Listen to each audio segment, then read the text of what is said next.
was a tough year for Goldman Sachs CEO Lloyd Blankfein. The Wall Street Journal is reporting that Blankfein's bonus was 44% less than it was the year before.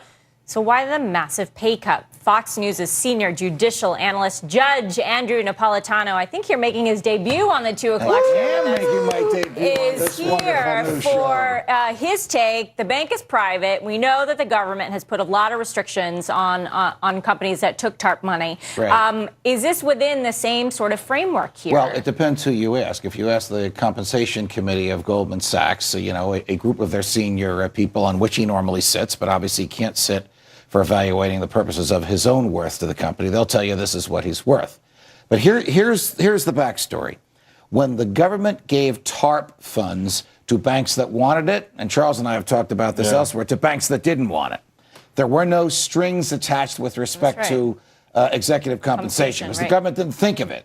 The government thought of executive compensation afterwards. So it basically went back to the banks and said, all those billions we gave you, we want to put a condition on it. And many of the banks said, forget about it. We didn't want your money, but we took it. We wanted your money, we needed it, we took it, but there were no conditions. So the government went and talked the banks into cutting the executive pay of senior management. Now, I go talked with my fingers in quotation marks. Does the government talk people into things, or does it say, there's this thing called the FDIC. Do you know what an FDIC audit will cost you? Pay Lloyd Blankfein a little less. Look, my argument is this. It's a private bank in that it is not owned by the government. It's not like AIG or General Motors. It's publicly traded. Anybody can buy their shares. Mr. Blankfein is a crony capitalist and a corporatist of the worst brand, of the worst type. However, he is entitled to be paid what he is worth to the shareholders of Goldman Sachs, and that should be an economic and not a political decision. Which would maybe fall in line with getting a pay cut because the company's performance was not great last year. The company has had its fair share of hardships, so reducing pay, not the issue here. It's sort of the impetus behind cutting his compensation. If that is true, that's well and good.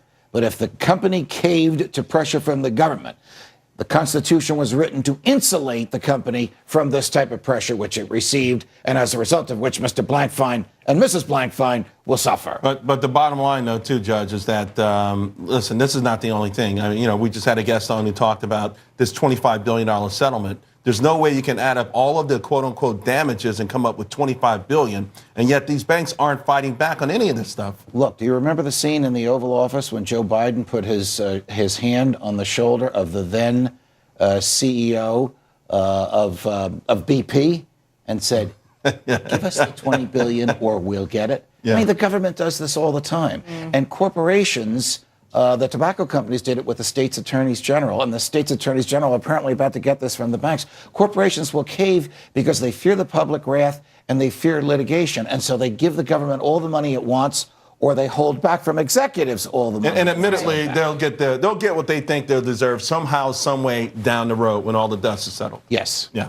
Thank you very much for joining us, Judge. Oh, congratulations on the show. What a magnificent couple. Thank you. We love having you on. Join us anytime. And, of course, you can catch the Judge every evening on Freedom.